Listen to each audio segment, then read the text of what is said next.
de Dieu, salam alaikum. J'aimerais bien signaler une réalité ici, c'est que l'univers a été créé diversement.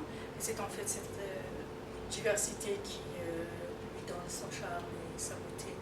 Même sur le plan artistique, il n'y avait jamais eu de beaux tableaux avec seulement une seule couleur. C'est cette harmonie et cette homogénéité qui de différentes couleurs qui donnent au tableau son charme, sa beauté et sa splendeur. La même chose s'applique aussi pour les sociétés. Les sociétés les plus riches et les plus productives sont celles qui sont les plus diverses.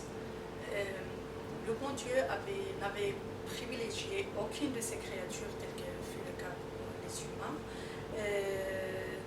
ni s'était-il interdit quoi que ce soit, sauf l'injustice. Et le hadith Qudsi est bien clair à ce propos. Il a été rapporté que Dieu avait dit ô mes serviteurs, je me suis interdit l'injustice, je vous l'ai interdit autant, donc ne soyez pas injustes les uns envers les autres.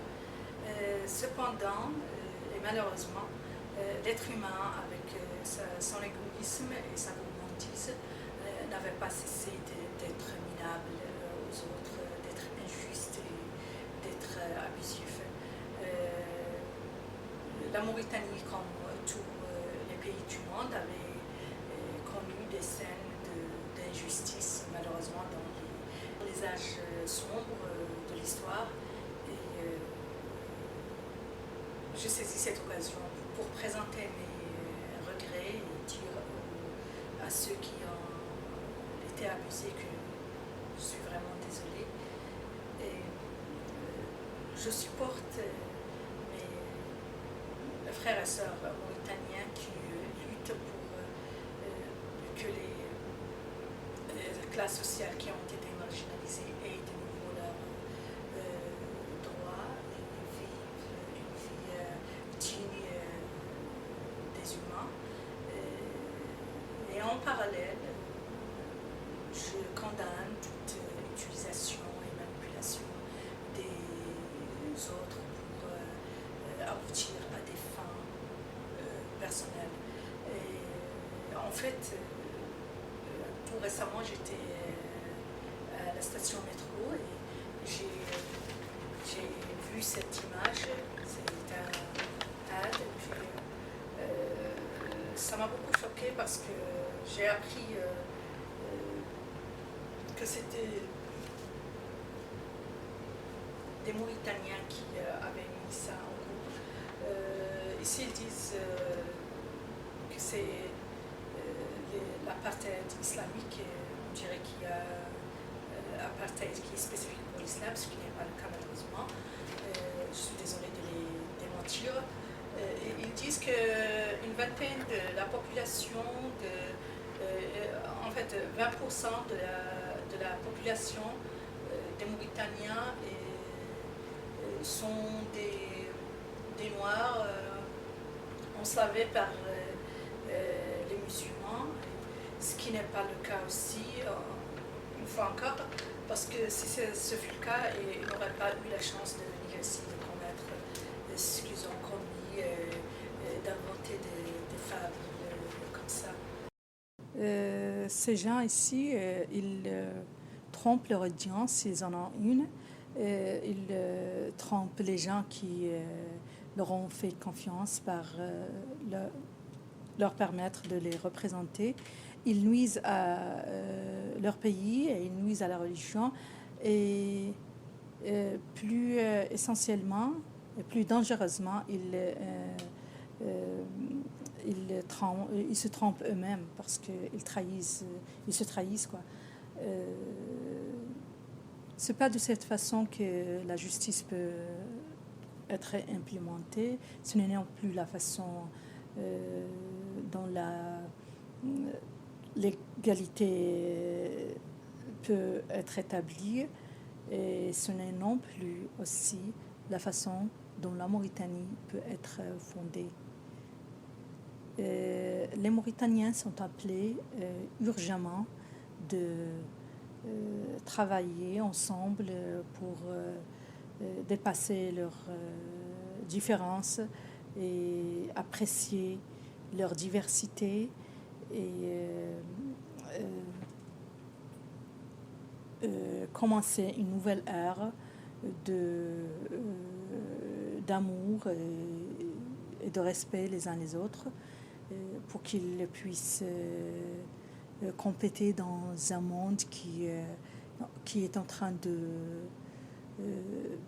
se développer d'une façon très rapide. C'est triste que nous lisons le même Coran, nous allons à la même mosquée, nos enfants vont aux mêmes écoles, nous mangeons le même riz, nous buvons le même lait, nous avons les mêmes peines, les mêmes rêves, et que nous soyons divisés malgré tous nos points communs. Et donc, il n'en est que temps pour les Mauritaniens pour travailler ensemble et apprécier leurs différences et essayer de fondre les premiers piliers d'une civilisation qui va durer et pour eux-mêmes et pour les générations futures. Donc, allons à pas sûr envers un avenir meilleur et soyons unis parce que en fait ensemble nous pouvons tout faire, et alors que divisés nous ne pouvons pas atteindre nos fins. Cette attitude de victimisation ne peut plus continuer à être en jeu parce que nous sommes appelés à plutôt être plus sincères avec nous-mêmes, plus honnêtes entre nous pour que nous puissions... La Mauritanie est hétérogène par sa composition sociale, mais bien homogène dans ses buts et ses objectifs et ses ambitions.